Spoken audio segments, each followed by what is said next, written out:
Here's the economic update for June 22nd, 2025. The FOMC decided this week to not change interest rates, so they're still at 4.25 to 4.5. They've also released the dot plots, so if you take a look at that, it looks like there might be one, maybe two rate cuts by the end of the year. Not much. One thing that they cited is that basically the net exports, basically we imported a lot more materials in the first quarter than we exported. Due to that swing with all the tariffs and uncertainty with that kind of screwed up GDP first quarter. They're trying to keep an eye on things, not change too many things at the moment. They've also stated that the unemployment rate risks are going down. So the unemployment rate is still relatively stable. It's between 4 and 4.3% for the last year. It's currently at 4.2%. So they're saying it's still a solid labor market. They also stated that inflation remains somewhat elevated, so that's why they don't want to reduce the interest rates. PCI is 2.4%. If you remove energy and food, the core is 2.8%. If you look at PCE, it's 2.1. PCE core is at 2.5%. The goal of the Fed has a dual mandate. Effectively, you want to have about a 2% inflation rate. That's their target, and that's to keep somewhat stable prices. And they want to have basically maximum employment, so the lowest unemployment rate. On June 3rd, we got the job openings and labor turnover survey. Basically, there's 7.4 million job openings, and currently there's about 7.2 million people that are unemployed. So if you look at those two numbers, it's almost a 1-to-1.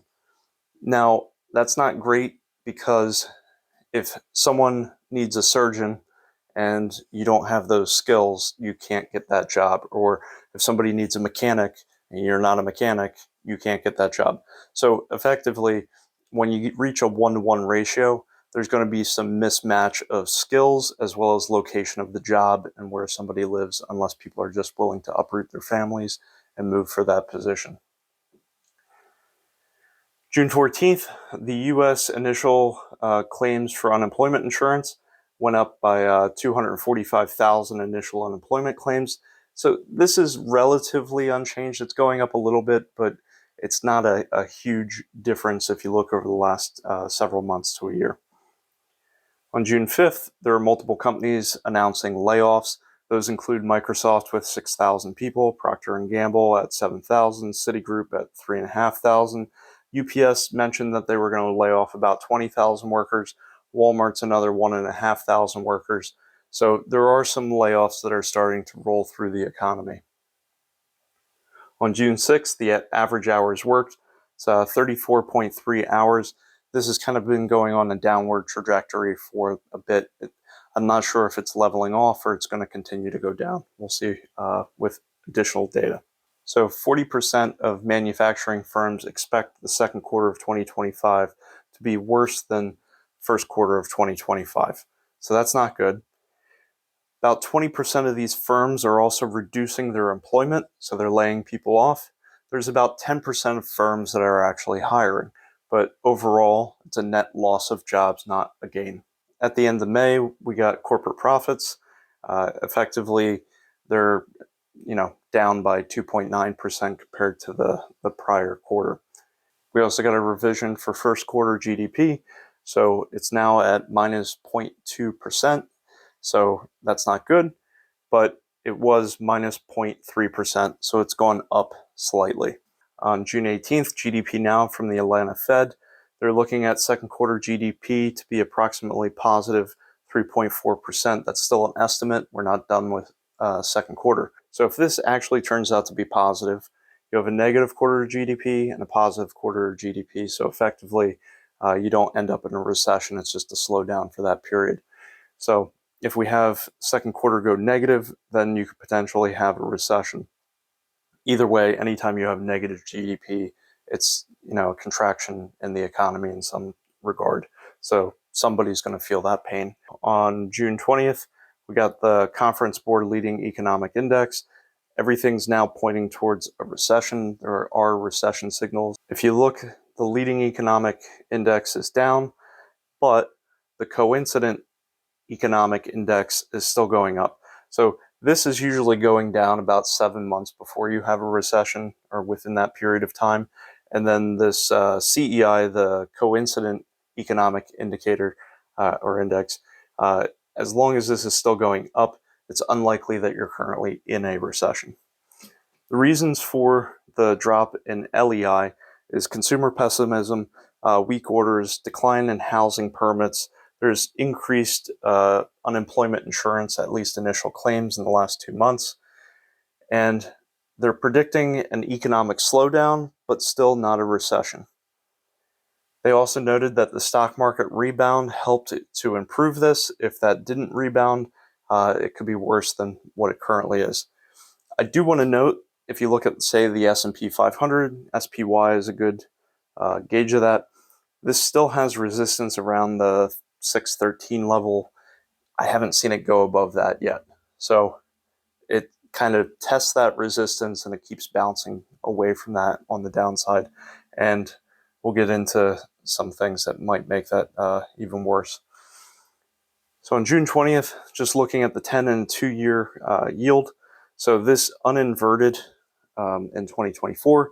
And if you look at it, why do people talk about this?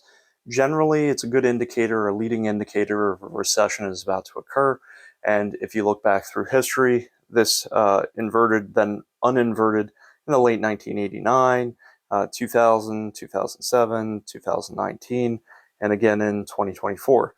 So if we look back through history, several months, maybe a year after that happened, you'll have the 1990, 1991 roughly recession, the dot-com recession. 2007 led into 2007 through 2009. There was an 18-month recession, or known as the Great Recession, which was basically a banking and housing crisis.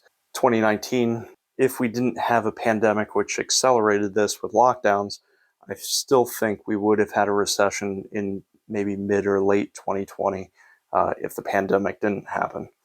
Now we have 2024. We have that uninversion. Now we're in 2025. So usually that's going to happen, maybe 6 to 12 months out. I'm expecting, because second quarter GDP may be higher, if this is actually positive, we probably won't have a recession until very late in 2025, if at all. So we'll see how that goes. So while I was getting ready to film this, some additional news came through. So late June 21st, the U.S. bombed Iran and is now actively engaged in conflict with Iran. They hit the Fordo, the Natanz, and Isfahan nuclear sites. Some of these were used for enrichment of uranium. The reason why the U.S. got involved is some of these sites were about 300 feet underground.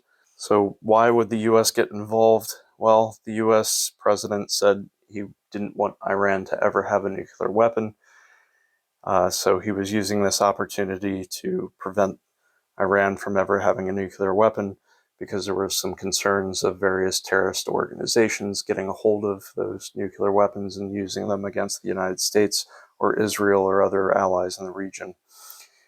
The U.S. is the only country in the world that owns B-2 stealth bombers. These can carry over 60,000 pounds worth of weapons, so they're able to carry the GBU-57 massive ordnance penetrator, otherwise known as bunker busters. This site here is 300 feet underground, and by using 30,000-pound bombs, they carry 2 per stealth bomber. Each of those can penetrate up to 200 feet of ground and concrete. So they would use one, detonate it, and drop another one in the same hole effectively to get down to the 300 feet. Who knows if they were actually effective? Each side will claim, like either Iran will probably say that nothing happened, everything's intact, and the U.S. will probably say that it was a massive success. So who knows what the truth is until, years later. The U.S. as well as the U.S. president did not want to get involved. But the only reason I can see why we got involved is effectively it's the only country that could deliver those types of warheads to get 300 feet underground. And the U.S., in preparation for this, deployed a fleet of refueling planes. they were also putting out news that these bombers were going to be placed in Guam. That didn't happen. They just flew from the United States and refueled at some point on their way to Iran. So they probably used cover of going to Guam as reason for why the planes were moving. So why does all this matter? Well, 20% of the world oil supply passes through the Strait of Hormuz, and Iran controls basically that strait. So all the oil from Iraq, Kuwait, UAE, those countries have to go through that area. Saudi Arabia has two sides of the country, but most of it still goes through that strait. In the early 1970s, OPEC basically stopped exporting oil to the United States. And in the late 1970s, Iran basically had overthrown its government. Some of that disruption basically doubled the price of oil. So if I had to guess, if this were to happen again today, and they are saying that they will shut down the Strait of Hormuz and cut off about 20% of the world's oil and liquefied natural gas supplies. And if that were to happen, basically oil and gas and electricity and other supplies will go up in price, causing manufacturing and energy to be even more expensive. So back then they had long lines waiting for gas, and you can only go on even or odd days.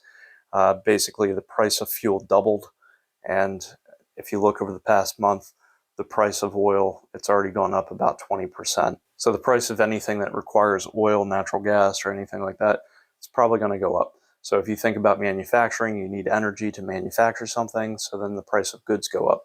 To ship it around the world, the cargo ships require oil, that price goes up. Anything that's made with oil, plastics and things like that, probably are going to go up in price. All investments carry risk, can lose value. Prior performance does not guarantee future performance. It would not surprise me in the US if gas goes from, $3.20 a gallon to like $7 a gallon. Hopefully it doesn't happen. Hopefully this is short-lived. Some peace agreement is made and that doesn't happen.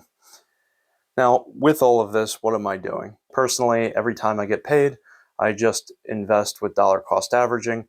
So I'm still buying about 70-80% the S&P 500, about 10 to 20% international fund, and about 10% bond funds. I'm not going to change overnight my long-term strategy. I'm not looking to retire this year or, even in the next 5 years. I'm looking at retiring maybe in 20 years. So the ups and downs of the market, it's not going to make that big of a difference to me. So if you enjoyed watching this, I cover a lot of topics such as how to make more money, how to save, and how to invest, as well as be an entrepreneur. So if any of that interests you, please subscribe. I have a lot more content on here. And thank you for watching and have a great day.